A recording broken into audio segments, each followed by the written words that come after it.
Welcome to Devki civil academy. Devki civil academy में एक बार फिर से आपका बहुत बहुत स्वागत है। आज की इस क्लास में हम बात करके चलने वाले हैं कि जो अपनी टिहरी रियासत थी उत्तराखंड के अंदर किस तरीके से उसका विरोध किया गया, मतलब क्या क्या यहाँ पे आंदोलन किए गए टिहरी रियासत को समाप्त करने के लिए। ठीक है ना। हम जानते हैं जो अपना टिहरी रियासत था, जो पवार वंश जब गढ़वाल के अंदर चल रहा था तो उसका जो अंतिम राजा था जिसका नाम था प्रद्युमन शाह। तो प्रद्युमन शाह के समय पे क्या हुआ, जब यहाँ पे डोटी से आक्रमण किया गया, नेपाल से आक्रमण किया गया प्रद्युमन शाह के ऊपर, तो उसके दो बेटे थे। एक का नाम था सुदर्शन शाह, दूसरे का नाम था प्रीतम शाह सेकंड। तो सुदर्शन शाह अपनी जान बचाने के लिए जब उसके बाप यानी प्रद्युमन शाह की हत्या कर दी जाती है, अपने को बचाने के लिए जो सुदर्शन शाह है वो भाग जाता है हरिद्वार पे, अपने को स्वतंत्र रखने का प्रयास वहां पे करता है। जबकि जो दूसरा बेटा था जिसका नाम था प्रीतम शाह सेकंड, उसको क्या कर दिया जाता है, गोरखाओं द्वारा पकड़कर उसको जेल में डाल दिया जाता है। ठीक है ना। चलो, वही जो सुदर्शन शाह था जो अपनी जान बचाने के लिए भागा था हरिद्वार के अंदर, तो वहां पे जाके वो अंग्रेजों से मदद मांगता है अपने बाप की हत्या का, और अंग्रेजों से बोलता है कि भैया किसी तरीके से मेरी बाप की हत्या का बदला ले लो, और मैं क्या करूंगा, जो मेरा टिहरी रियासत वाला जो क्षेत्र है, मतलब जो मेरे पास गढ़वाल वाला जो क्षेत्र है, ठीक है ना, जो पवार वंशीय जो क्षेत्र है, उसमें से मैं क्या कर दूंगा, तुमको 7 लाख रुपए क्या दूंगा, हर्जाना दे दूंगा। ठीक है ना। मतलब 7 लाख रुपया मैं तुमको टैक्स दे दूंगा अगर तुम मेरी बाप की मौत का बदला ले लेते हो और गोरखाओं को अपने गढ़वाल से भगा देते हो। ठीक है ना।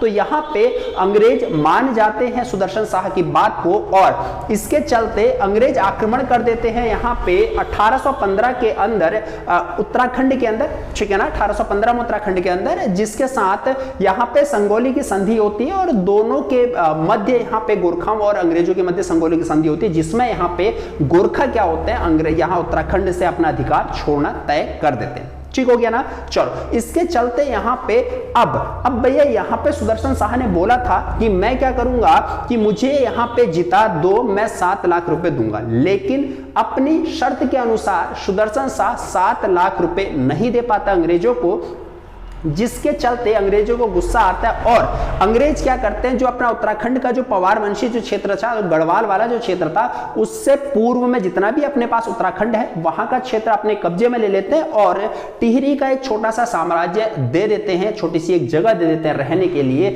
सुदर्शन शाह को। ठीक है ना। तो इस तरीके से यहाँ पे अंग्रेजों का आगमन हो जाता है, और जो सुदर्शन शाह यहाँ पे जो टिहरी के अंदर जो यहाँ पे नया साम्राज्य स्थापित करता है, एक नया राज्य चलाता है, जिसे हमने जाना टिहरी रियासत के नाम से। ठीक है ना। तो यहाँ पे टिहरी रियासत के बाद यहाँ पे टिहरी में सुदर्शन शाह के बाद कई राजा यहाँ पे आए थे। ठीक है ना।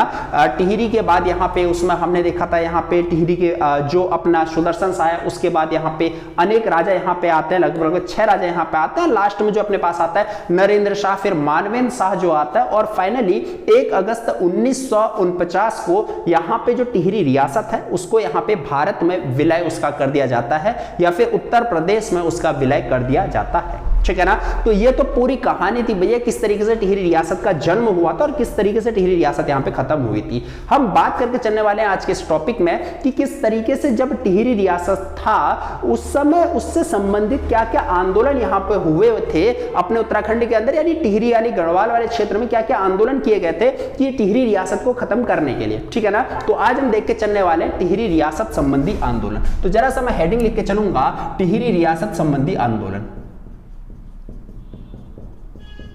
टिहरी रियासत संबंधी आंदोलन। ठीक है ना। मैं बात करके चलने वाला यहां जो टिहरी अपनी रियासत रही थी उसको समाप्त करने के लिए कौन कौन से आंदोलन अपने उत्तराखंड के अंदर चलते हैं। काफी एग्जाम के पॉइंट ऑफ व्यू से काफी इंपॉर्टेंट ये अपना टॉपिक रहता है। ठीक है ना। तो यहां पे हम बात करके चलेंगे जो अपना रवाई तिलाड़ी रवाई आंदोलन जो हुआ था, गणदेश सेवा संघ जो अपना बना हुआ था, उन सभी की हम यहाँ पे चर्चा करने वाले हैं। ठीक हो गया इतना। चलो, तो जरा सा बात करके चलता हूं। देखो, मैं यहाँ पे बात कर रहा हूं टिहरी रियासत संबंधी आंदोलन की, तो जरा सा देख के चलता हूं आखिर क्यों यहाँ पे टिहरी जब रियासत चल रही थी, एक राजा जब चल रहा था, इतने सालों से अपने उत्तराखंड के अंदर चंद वंश कुमाऊं में, पवार वंश गढ़वाल के अंदर, उससे पहले कुलिंद वंश चल रहा था, है ना। तो कई सारे वंश यहाँ पे जब चल रहे थे, तो आखिर क्यों टिहरी रियासत में जब राजा बना सुदर्शन शाह, तो लोगों ने क्यों उसका धीरे धीरे विरोध करना यहाँ पे स्टार्ट कर दिया, ठीक है ना। आखिर क्या इसके कारण थे, जरा सा देख के चलता हूं, ठीक है ना। तो मैं बात करके चलता हूं यहाँ पे, थोड़ा सा यहाँ पे बैकग्राउंड की मैं बात करके चलता हूं। देखो, अपने पास एक सन आता है, ठीक है ना, एक सन आता है जो था 1840, ठीक है ना। एक सन अपने पास आता है जो था 1840, यानी हम जानते हैं 1840 ये सन है ना। तो कहने का मतलब ये है, इस सन में अपने भारत के अंदर के में क्या रहा होगा, अंग्रेजों का अधिकार रहा हुआ है। हम जानते हैं जो अपने उत्तराखंड के अंदर है, तो वहां पे क्या होता है, 1600 में लगभग अंग्रेज आ गए थे और लगभग यहाँ पे 1947 तक यहाँ पे अंग्रेज रहे हुए थे, ठीक है ना। कहने का मतलब ये वो दौर है जब अपने भारत के साथ साथ अनेक देशों में ब्रिटिशर्स का साम्राज्य स्थापित था, ठीक है ना। अनेक कॉलोनी ऐसी थी, अनेक राज्य ऐसे थे जहां पे भारत के साथ साथ ब्रिटिशर्स का राज्य यहां पे था, ठीक हो गया था ना। चलो, तो यहां पे 1840 में क्या होता है, ब्रिटेन के अंदर एक ऑर्डिनेंस यानी एक अध्यादेश पास किया जाता है, जिसमें बताया जाता है कि भैया अब हम क्या करेंगे, जहां जहां पे भी हमारे ब्रिटिशर्स कॉलोनियां जहां जहां पे हैं, ठीक है ना, जहां जहां पे अपने ब्रिटिशर्स का राज है, वहां वहां उन क्षेत्रों में हम अब वनों का संरक्षण पर ध्यान दिया जाएगा। किस पे ध्यान दिया जाएगा बताओ, तो मैंने कहा वहां पे ध्यान दिया जाएगा वनों से संबंधित नियमों पे, यानी वन संरक्षण संबंधी वहां पे ध्यान दिया जाएगा। कहां पे ध्यान दिया जाएगा, ये बात हो रही है उन क्षेत्रों की जहां पे अंग्रेजों का अधिकार हो चला है, ठीक है ना। तो मैंने क्या कहा, 1840 के अंदर ब्रिटेन से एक ऑर्डिनेंस यानी एक अध्यादेश पास हुआ, अध्यादेश पास हुआ, जिसमें बोला गया कि भैया हम क्या करेंगे, हम क्या करेंगे बताओ, तो हम वन संबंधित नियमों पर ध्यान देंगे, ठीक है ना। ऐसा बोला गया कि भैया हम क्या करेंगे, वन संबंधी नियमों पर ध्यान देंगे। मतलब कहने का मतलब यह है कि हम वनों पर ध्यान देंगे, ठीक है ना। वनों के उसको बढ़ावा देने के लिए हम क्या करेंगे, वहां पे अब थोड़ा सा विचार विमर्श करेंगे, ठीक है ना। ये ऑर्डिनेंस कब पास किया गया था, एक अध्यादेश पास किया गया था ब्रिटेन की महारानी द्वारा कि हम क्या करेंगे, वनों पर जितने भी नियम है उन, यानी जितने भी यहाँ पे पॉसिबिलिटीज हो सकती है, उस स्तर तक हम जाएंगे और वनों को हम कंजर्वेशन यानी संरक्षण, उनको कंजर्व करने का हम यहाँ पे जो प्रयास है वो करेंगे, ठीक हो गया इतना। चलो, इसके चलते 1840 में तो भैया ये ऑर्डिनेंस, ये अध्यादेश आप समझते होंगे क्या होता है, अध्यादेश है ना। तो ठीक है, अध्यादेश क्या होता है, जैसे अपने वहां ऑर्डिनेंस होता है, पावर होती है राष्ट्रपति के द्वारा, ठीक है ना। जब लोकसभा राज्यसभा पे सेशन नहीं चलता है तो अपने राष्ट्रपति क्या करते हैं, अपने ऑर्डिनेंस की पावर का यूज करके क्या कर देते हैं, एक बिल को क्या बना देते हैं, एक लॉ बना देते हैं जिसकी वैलिडिटी 6 महीने के लिए रहती है। ठीक, वैसे ही जो अध्यादेश है वो ब्रिटेन से पास किया गया था, ठीक हो गया इतना। चलो, इसके चलते कुछ समय बाद यानी 1864 में, ठीक है ना, 1864 में, ठीक है ना, 1864 में अगर आपको समझ आ रहा होगा तो 1864 में आप देख रहे होंगे कि अपने उत्तराखंड के अंदर इस समय जो यहाँ पे राजा था, जो कमिश्नर यहाँ पे था, वो था हेनरी रैमजे, ठीक है ना, जिसे कुमाऊं का बेताज बादशाह भी कहा जाता है। अब भैया 1864 में क्या हुआ, जब ब्रिटेन से घोषणा कर दी गई भैया हम क्या करेंगे बताओ, तो वनों पर ध्यान दिया जाएगा। अब भैया ये बात पहुंची हेनरी रैमजे के पास 1864 में, तो इसने क्या किया, यहां पे अपने उत्तराखंड में भी फॉरेस्ट को कंजर्व करने के लिए, संरक्षण प्रदान करने के लिए, फॉरेस्ट को बढ़ावा देने के लिए इसने ब्रिटेन भैया सूचना भेजी और वहां से एक वैज्ञानिक दल को आमंत्रित किया। यानी 1864 के अंदर जो ये बंदा है हेनरी रैमजे, इसने क्या किया बताओ, इसने यहां पे रैमजे ने क्या किया, ब्रिटेन से एक वैज्ञानिक दल बुलाया, ठीक है ना, ब्रिटेन से एक वैज्ञानिक दल बुलाया, ठीक हो गया इतना। अब इसने वैज्ञानिक दल बुला रखा है, तो इसका मतलब क्या, इसका मतलब यह है कि भैया एक साइंटिफिक तरीके से यहां पे वनों में काम करने की प्लानिंग कर रहा है हेनरी रैमजे अपने उत्तराखंड के अंदर, ठीक है ना, कि किस तरीके से एक साइंटिफिक तरीके से, एक वैज्ञानिक तरीके से हम वनों को संरक्षण प्रदान कर सकते हैं, वनों को हम बढ़ावा दे सकते हैं। तो इस तरीके से यहां पे एक वैज्ञानिक दल बुलाया गया है हेनरी रैमजे के द्वारा, ठीक है भैया। वैज्ञानिक दल यहां पहुंचता है, ठीक है ना, वैज्ञानिक दल यहां पहुंचता है और कुछ समय बाद यानी 1865 में, ठीक है ना, 1 साल बाद 1865 में जब वैज्ञानिक दल यहां पहुंचा और वैज्ञानिक दल पहुंचने के बाद उसने कुछ सुझाव यहां पे दिए, तो उसके चलते क्या किया गया, अपने भारतीय वन अधिनियम यहां पे पारित किया गया, ठीक है ना, एक अधिनियम यहां पे पारित किया गया जिसे हमने बोला भारतीय वन अधिनियम, ठीक है ना, एक अधिनियम पारित किया गया जिसे हमने बोला भारतीय वन अधिनियम, हमने उसे बोला, ठीक हो गया ना। तो 1865 में क्या किया, अपने भारत के अंदर एक अधिनियम पारित किया गया जिसका नाम था भारतीय वन अधिनियम, ठीक है। अब भैया नाम से ही पता चला भारतीय वन अधिनियम यानी क्या, इंडियन फॉरेस्ट्री एक लॉ यहाँ पे पारित किया गया, पास किया गया, ठीक है ना।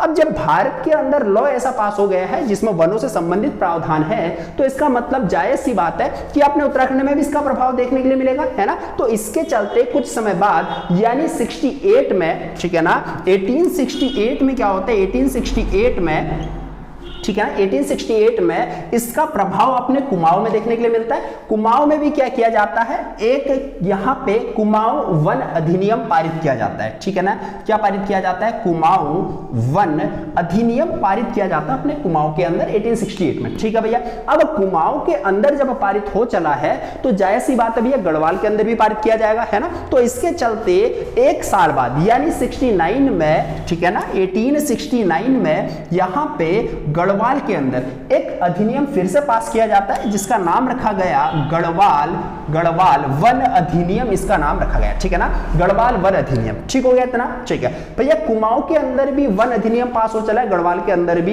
ये जो अधिनियम है पास हो चला है, ठीक है ना। अब एक प्रॉपर तरीके से पूरे भारत में इसका एक मैनेजमेंट हो सके, ठीक है ना, एक ऐसी संस्था बनाई जा सके एक नेशनल लेवल पे, राष्ट्रीय स्तर पर, जो इन सभी को क्या करे, हैंडल करे, मैनेज करे, ठीक है ना। इसके लिए 1906 में, कब, 1906 में एक यहां पे संस्था की स्थापना की गई जिसे हमने बोला FRI, ठीक है ना, फॉरेस्ट रिसर्च इंस्टीट्यूट, ठीक हो गया ना, फॉरेस्ट रिसर्च इंस्टीट्यूट की स्थापना की गई। हम जानते हैं जो कहां पे है, अपने देहरादून के अंदर है, ठीक है ना। हालांकि इसका जो यहाँ पे जो इसकी संस्था का जो यहाँ पे गठन था वो काफी पहले ही हो चला था, ठीक है ना, जिसे हमने स्टार्टिंग में बोला था फॉरेस्ट स्कूल ऑफ देहरादून, हमने स्टार्टिंग में इसका नाम था, उसके बाद इंपीरियल फॉरेस्ट ऑफ देहरादून करके इसका नाम चेंज हुआ, फाइनली यहाँ पे imperial forest research of institute इसका नाम रखा गया, और आजादी के बाद इंपीरियल शब्द को हटा के इसका नाम रख दिया गया फॉरेस्ट रिसर्च इंस्टीट्यूट, इसका नाम रख दिया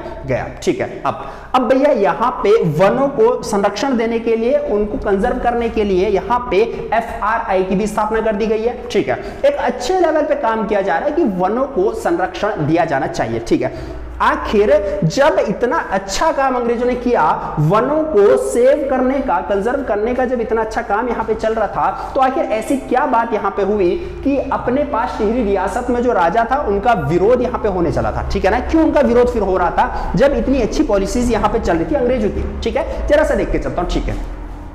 इसके चलते क्या हुआ, देखो इसके चलते क्या हुआ, यहां पे कुछ समय बाद, ठीक है ना, इसके चलते कुछ समय बाद एक सन मेरे पास आया, जरा सा देख के चलता हूं, ठीक है ना। इसके बाद मेरे पास अगला एक सन आया 1894, ठीक है ना। इसके बाद कुछ समय बाद मेरे पास एक सन आया जिसका नाम था 1894, जरा सा देख के चलता हूं कि क्या हुआ था 1894 के अंदर, ठीक है ना, 1894 के अंदर, 1894 में, ठीक है ना। 1894 में क्या हुआ था, अपने भारत की पहली वन नीति लागू की गई, ठीक है ना। क्या की गई बताओ, तो अपने भारत की पहली वन नीति लागू की गई, भारत की पहली वन नीति लागू की गई, ठीक है ना। भारत की पहली वन नीति लागू कर दी गई कब, 1854 में, ठीक है भैया। भारत की पहली वन नीति है, इसमें बताया गया होगा भैया कंजर्व करना है, पेड़ों को नहीं काटना है, ये नहीं करना है ना, पेड़ों की देखरेख करनी है, देखभाल करनी है, ये सारी चीजें बताई गई होंगी 1894 के अंदर, ठीक है। अब क्या लोग मानने वाले हैं क्या, आज के टाइम पे भी इतने अपने लॉ है, इतने कानून है, क्या आज के समय पे लोग मानते हैं क्या, नहीं। तो वहां पे भी इस बात को नहीं माना गया। इसके चलते क्या हुआ, 1927 एक नया सन आया, ठीक है ना। क्या है बताओ, 1927 अपने पास एक नया सन आया जिसमें यहां पे नई वन नीति जारी की गई। कौन सी नई वन नीति जारी की गई, ठीक है ना।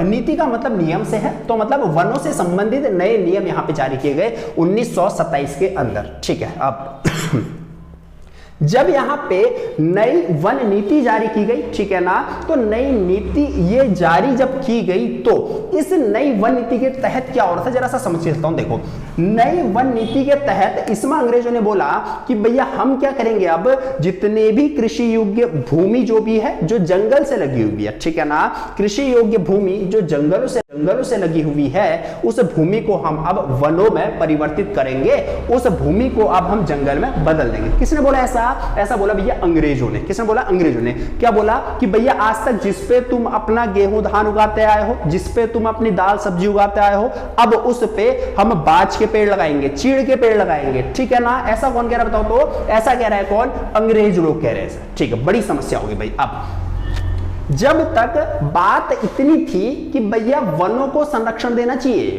वनों के लिए कंजर्वेशन के लिए नई नई पॉलिसीज आ रही थी, तो लोगों ने काफी समर्थन किया, लोग एग्री हुए, ठीक है भैया अच्छी बात है, करना चाहिए, ठीक है।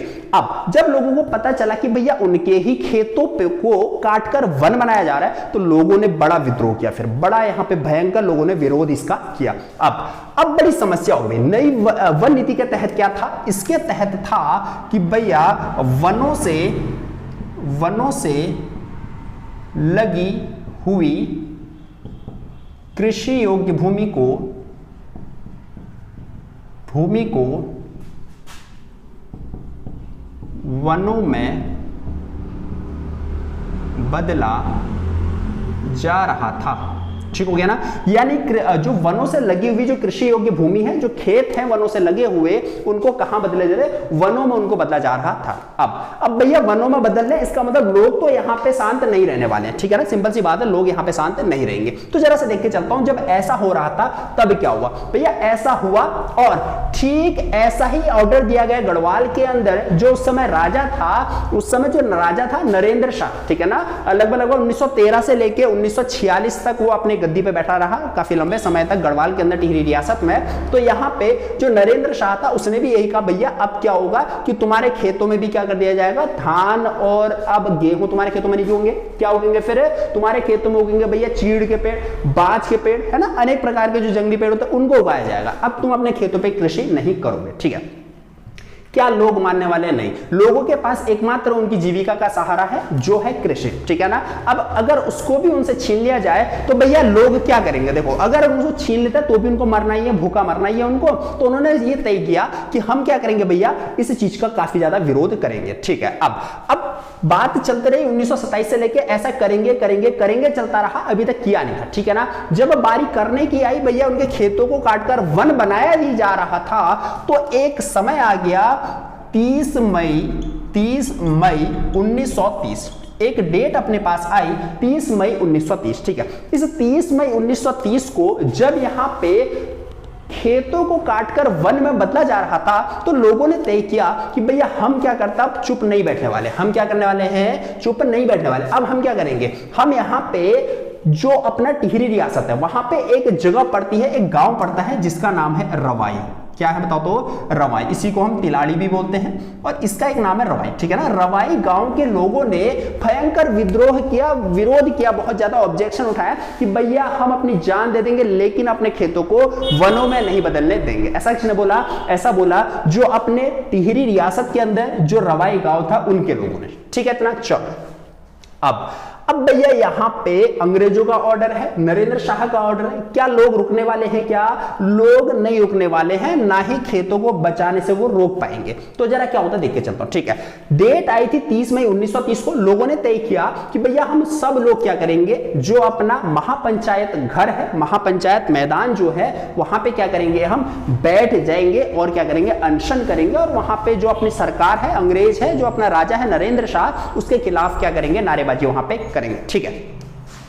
भैया मैदान आया, महापंचायत जो मैदान था उसका मैदान आया, वहां पे सब लोग बैठ गए एक एक करके। भैया नारे लगा रहे हैं, भैया जो सरकार है मुर्दाबाद है, जो सरकार के खिलाफ यहाँ पे नारे लगाए जा रहे हैं, ठीक है ना। सैकड़ों लोग यहाँ पे बैठे इस मैदान के अंदर, छोटे बच्चे बूढ़े जितने भी थे यहाँ पे, औरतें, सब लोग इस मैदान के अंदर बैठ गए और अपनी भूमि को बचाने के लिए काफी ज्यादा अथक प्रयास इन्होंने यहाँ पे किया, ठीक है ना। अब भैया जब पता चला नरेंद्र शाह को, जब पता चला अंग्रेजों को कि भैया टिहरी के अंदर रवाई गांव में ऐसा विद्रोह कर दिया, प्रदर्शन कर दिया है, तो आज के टाइम पे भी जब प्रदर्शन होता है फिर क्या करती है गवर्नमेंट, भैया पुलिस को भेजती है ना। तो ठीक इसी प्रकार से यहां पे नरेंद्र शाह ने अपने दीवान, ठीक है ना, जो टिहरी रियासत का एक दीवान था, जिस दीवान का नाम था चक्रधर जुयाल। क्या नाम था? चक्रधर जुयाल। इस चक्रधर जुयाल को भैया भेजा गया, देख के आओ भैया आखिर क्यों ये लोग आंदोलन कर रहे हैं, क्यों ये लोग हमारे खिलाफ नारेबाजी कर रहे हैं, इसका समाधान करके आओ, ठीक है ना, इसका क्या करके आओ, समाधान करके आओ, ठीक है। अब भैया चक्रधर जुयाल जो कि एक दीवान था, अकेले तो जाएगा नहीं, दीवान का पद है, तो भैया अपने सैनिकों को लेके गया, ठीक है ना, अपने 15-20 सैनिकों के साथ यहां पे गया, ठीक है। अब जब अपने सैनिकों के साथ गया और पहुंचा इस ग्राउंड पे, ठीक है ना, जहां पे 150-200 लोग क्या कर रहे थे बताओ, तो यहां पे अपनी भूमि को बचाने के लिए नारेबाजी यहां पे कर रहे थे, ठीक है ना। एक ही उनकी जीविका का सहारा था, वो था उनकी कृषि, उनकी खेती, ठीक है। अब चक्रधर जुयाल ने पूछा भैया क्या हो गया भाई, काय को इतना हल्ला कर रहे हो? तो यहां पे बोला गया कि मालिक हम अपनी जमीन को क्या करना चाहते हैं, वनों में नहीं बदलना चाहते, ठीक है ना। हम एक पल के लिए तैयार है कि हम वनों में से पेड़ नहीं काटेंगे, लेकिन हम इस बात के लिए बिल्कुल तैयार नहीं है कि हम अपनी जो भूमि है, अपनी जो कृषि योग्य भूमि है, जो खेती है, उसको हम वनों में बदलें। हम इस चीज के लिए बिल्कुल तैयार नहीं है, इसके लिए चाहे फिर हमें कोई भी दंड दिया जाए, हम उसके लिए तैयार है, ठीक है। अब भैया यहां पे चक्रधर जुयाल को तो भैया ऑर्डर था ऊपर से कि भैया इसको शांत करना है, ठीक है ना, ये जो विरोध हो रहा है शांत करना है इसको। इसके चलते भैया चक्रधर जुयाल ने बोला कि भैया ऐसा पॉसिबल नहीं है, मैं सिर्फ यहां पे 5 मिनट का टाइम देता हूं, अगर तुम 5 मिनट में यहां से नहीं उठे तो सबके सब मारे जाओ। किसने बोला ऐसा? ऐसा बोला जो टिहरी रियासत का जो दीवान था चक्रधर जुयाल, ठीक है। अब भैया लोग अगर उठ जाते, आंदोलन छोड़ देते, तो भी लोगों ने मरना ही था, भूखा मरना ही था, भूख की वजह से है ना, भूखमरी आ जाती तो भी मरना ही था, और अगर नहीं उठते तो भी मरना है। तो लोगों ने कहा भैया हम क्या करते हैं, नहीं उठते, हम यूनिटी रहते हैं, एकता में पावर होती है, ऐसा बोला गया, और हम क्या करेंगे यहां से नहीं उठेंगे, और हम क्या करेंगे काफी ज्यादा विरोध इसका करेंगे, ठीक है भाई।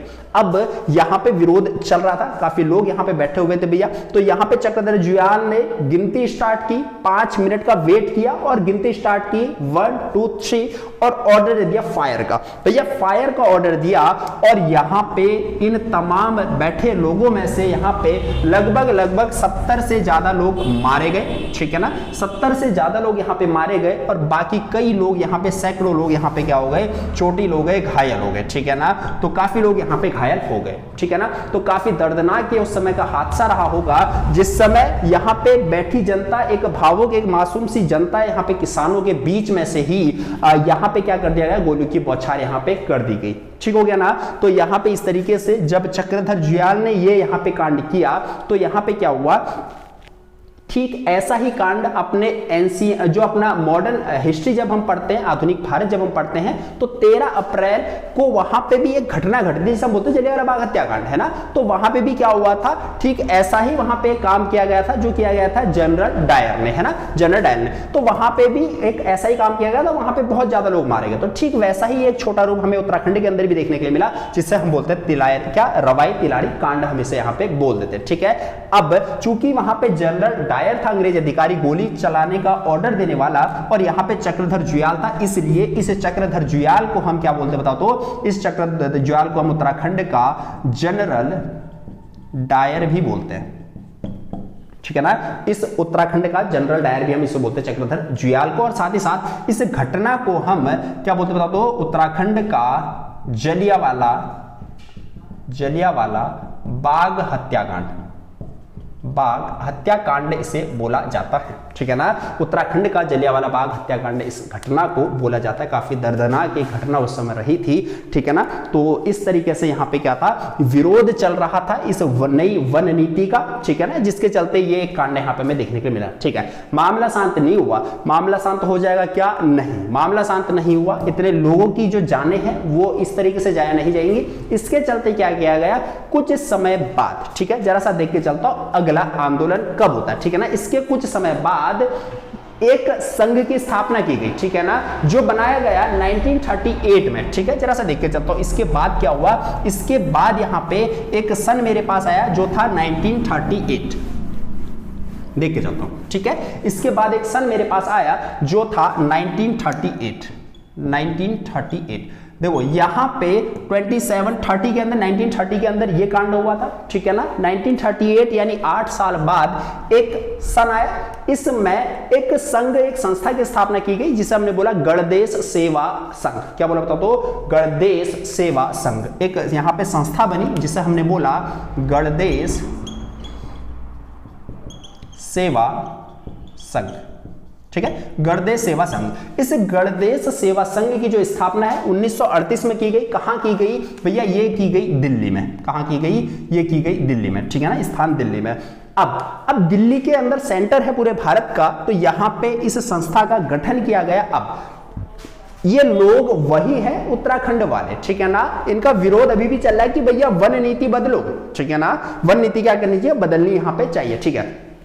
1938 में यहां पे क्या हुआ, इन्होंने कुछ समय बाद यानी कुछ समय बाद इसका नाम चेंज करके हिमालय सेवा संघ इसका नाम रख दिया गया, ठीक है ना। इसका जो नाम था कुछ समय बाद बदलकर हिमालय सेवा संघ रख दिया, ठीक है। इसका नाम कुछ समय बाद बदलकर हिमालय सेवा संघ इसका नाम यहां पे रख दिया गया, ठीक है। अच्छा, इसके जो नेता थे, जो इसके लीडर थे, जो इसके नेता थे, उनका नाम था श्रीदेव सुमन। क्या नाम था तो श्रीदेव सुमन, ठीक हो गया ना। श्रीदेव सुमन उनका यहाँ पे नाम था, ठीक हो गया इतना। चलो अब भैया श्रीदेव सुमन ने क्या किया था, यहाँ पे इस गणदेश सेवा का संघ का यहाँ पे क्या किया था बता तो इसका गठन किया था। बाद में इसका नाम हिमालय सेवा संघ इसका नाम रख दिया गया, ठीक है।